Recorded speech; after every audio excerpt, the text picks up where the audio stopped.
There we go. That should be a good place to start. What's up, guys? It's Official Anarchy, yeah, boy. So sorry I didn't post on, was it yesterday?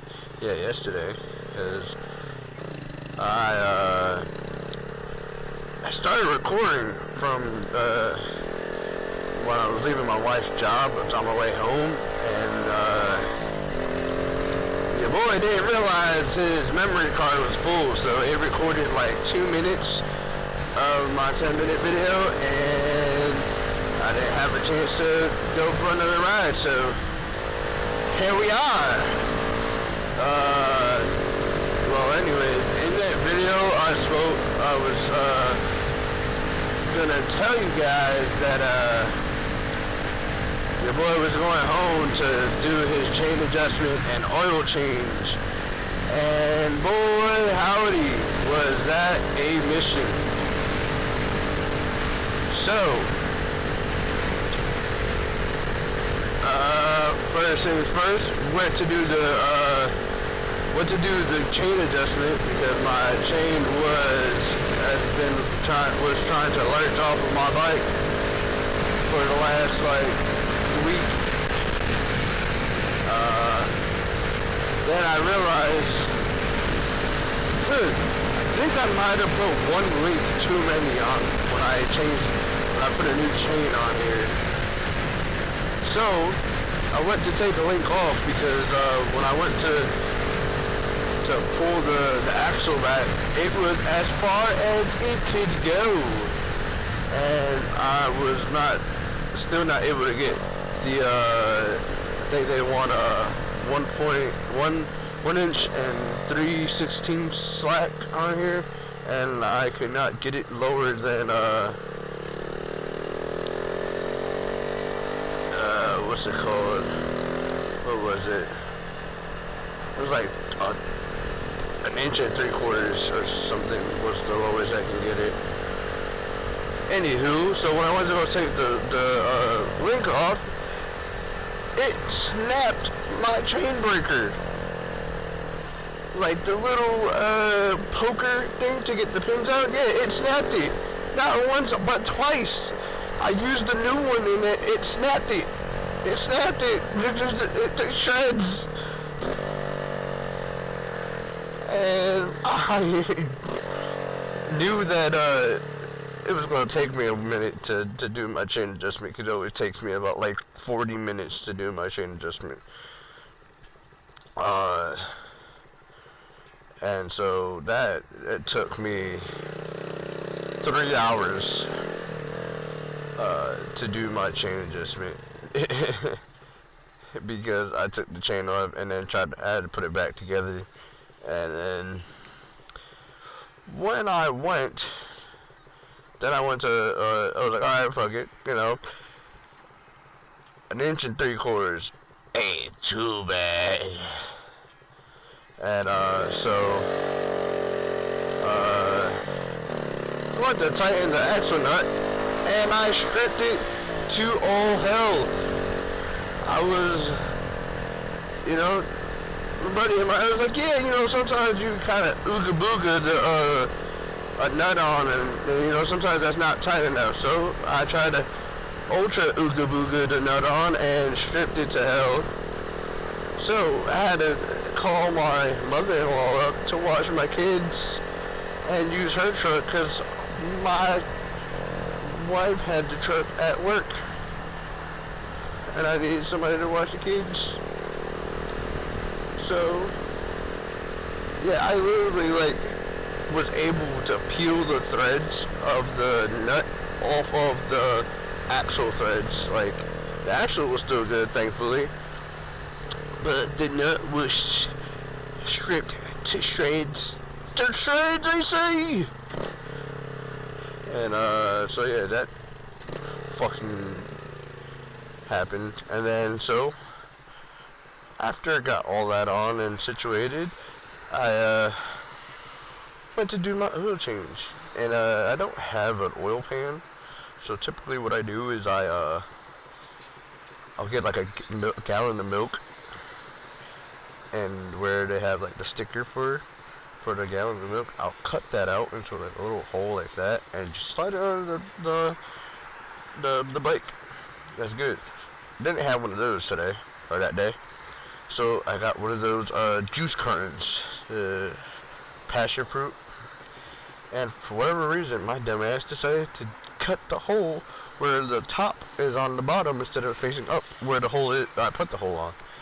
Anyways, I was thinking ahead. I was like, oh yeah, I can just, open the bottle up and then pour the old oil into the new empty container of oil, and my body was moving faster than my brain or something, because I took the cap off and then slid it under the bike and got oil everywhere. I was like, where the hell did the cap go? When did I take this off? Apparently I did it in the process of putting it under the damn thing. And so, got that all cleaned up with some of my rags, threw those out.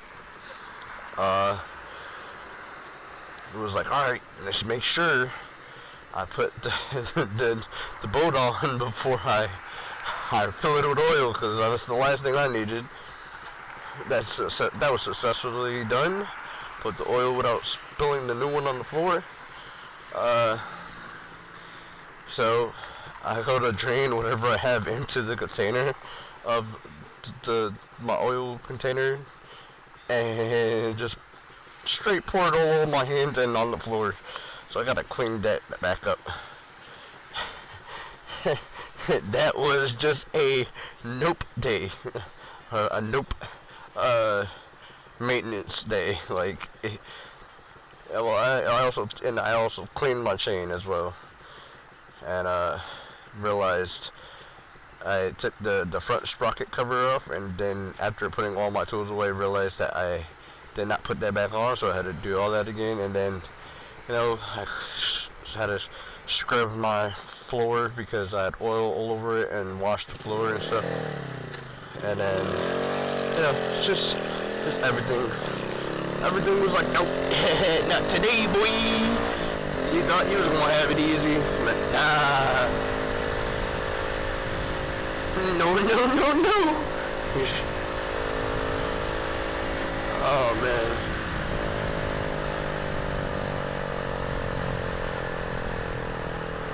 Well, that was my Friday evening to night. I don't think I got done until about want to say I started at 7, didn't get done until about 10:30. Okay, I didn't get done until about 10:30, 11 o'clock. Covered in complete grease all over head to toe. Took a Mino shower, nice hot shower, to burn away my anger and frustrations. Cause in the process of doing all that, dealing with my chain, dealing with the stripped bolt nut, my daughter threw up everywhere in the house. My kids wanted food and drinks. I'm like, guys, why are you asking for everything while I'm doing this? I offered you dinner before I started this, and you said no. So you wait until I start doing things to ask for things. Why? Well, I'm like,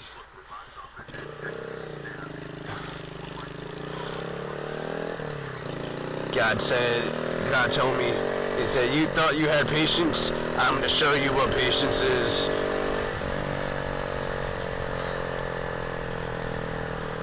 Yeah, well, here was my little rant for today.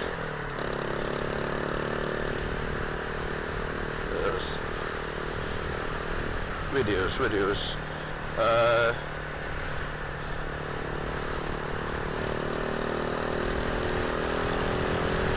I don't know, I didn't really do too much over the weekend. I picked up some dressers for the kids. And then, oh, my wife got me a new phone case.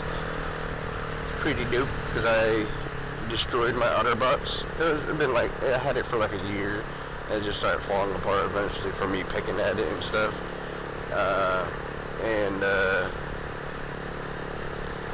She also got me a mirror Rubik's Cube, which is, if you don't know what it is, it's a solid color. Well, not really solid, it's like reflective.